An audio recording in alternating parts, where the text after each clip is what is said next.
Good morning, YouTube. Thank you for clicking on this video. So I wanted to give an update highlighting the previous video, the one directly behind this. I'm going to upload two videos back to back just simply because I have not had time to upload like I wanted to, so they're kind of old. But the second one that I was giving this suggestion about renting out your space, renting out a spare bedroom, renting out your basement, which of course is nothing new under the sun, but I feel like Furnish Finder is a way to really just better vet tenants and protect yourself, and they're just a more high quality tenant. I have gone through the process from start to finish, so I feel like I can now speak on the other side of the process instead of saying, yeah, I'm gonna do it, I'm gonna try it. So, hopefully it works out. Like, the tenants moved in yesterday. I had professional cleaners come, and I was like, they're real. I asked for their IDs. I asked for proof of income, just to protect myself, even though their screening through keycheck.com came back clear.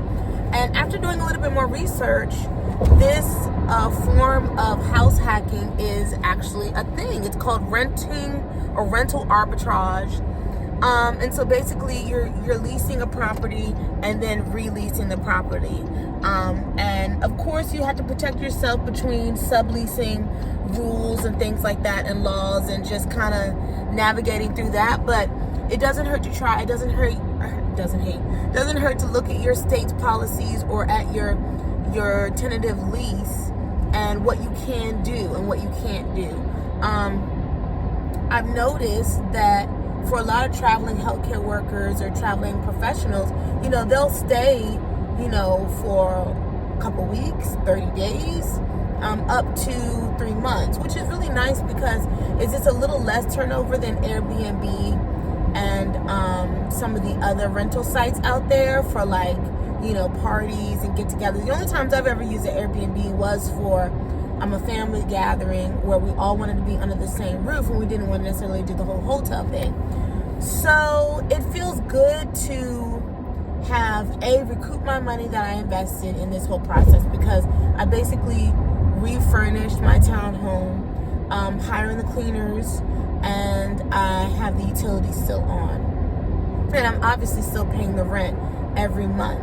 So by splitting up the house and renting per section or per room, depending on, again, I mentioned this in my first video, depending on if you can offer a private bathroom for each space, which I think is really important. Don't be that type of landlord that cuts corners, is really cheap, and just throws the shit together and expects, top dollar.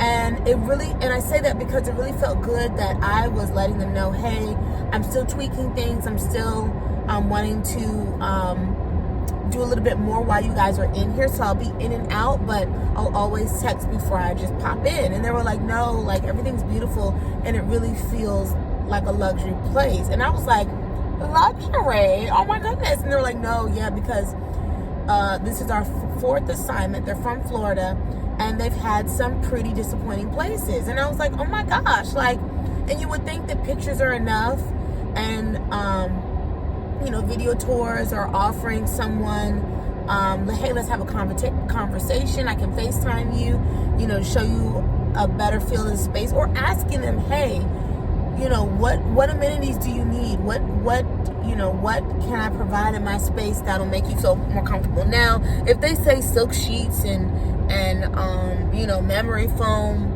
mattresses, okay, I'm not saying going to the poorhouse, but being accommodating and really taking this seriously and treating this treating this like a business and really taking pride in your space is going to set your space apart.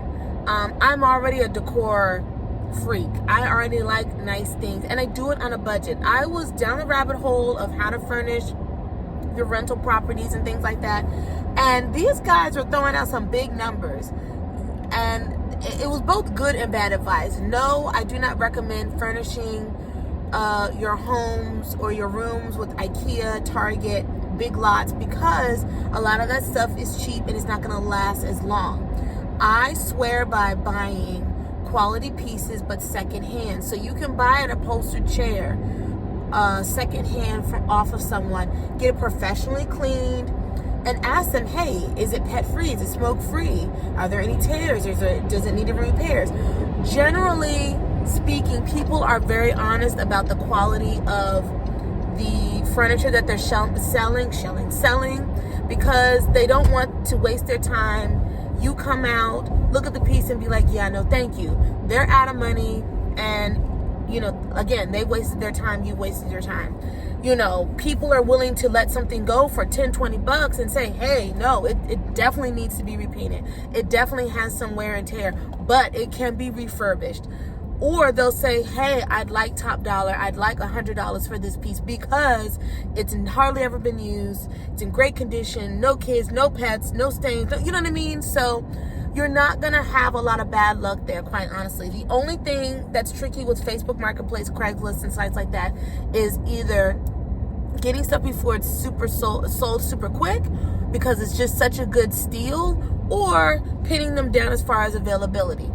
And if you're thinking about moving pieces and having space, I'll ask people, hey, I have a mid-size, small SUV crossover thing.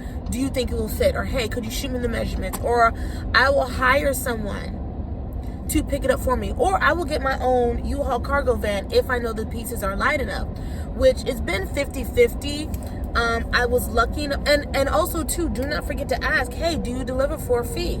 A lot of people have pickup trucks or vans, and if you shoot them the gas money, they will bring it to you. It's just been so many different ways to get what you need. I can't tell you how many times I pulled up to a seller's house, and the husband, the boyfriend, the mom, the dad, the uncle, they're all more than happy to help me fit it in my car, or hold it for me, or let me come back and take pieces at a time if I couldn't at the time afford a rental car or didn't have anyone to help me with the truck. I'm telling you, like, people's kindness and people's happiness just to get the money, they'll help you. So just taking all that into consideration, this doesn't have to be super expensive. Of course you need renter's insurance. Everyone does anyway. And just go with your gut. Again, I talked to them over the phone before I solidified everything, and I could just tell by his voice. I was just like, yeah, he sounds pretty solid. And like I said, after I saw their IDs and looked them in the face, I was like, there are scams out there, of course, but through Furnish Finder particularly, I don't know about other sites, but they break down all of the scams that you should be aware of. They have a great ebook PDF type of thing that you can flip through and read and just get all the information. Great advice, great tips, and of course there's YouTube University. And you are going to learn by trial and error, absolutely. You don't want to price too low, you don't want to price too high. You will figure it out, but it's just one way to make some extra money and be your own boss and really set yourself up for other things. Because if all goes well and I keep it relatively, if I keep the townhouse with tenants, that's what I'm trying to say, and I keep my vacancy relatively low, I will make little under $20,000 by March, which isn't bad. That's fingers crossed, but where else can you make that kind of money without having to go out beyond, like working every day, clocking in or whatever. Because all my other side hustles, yes, I had to get up and get out.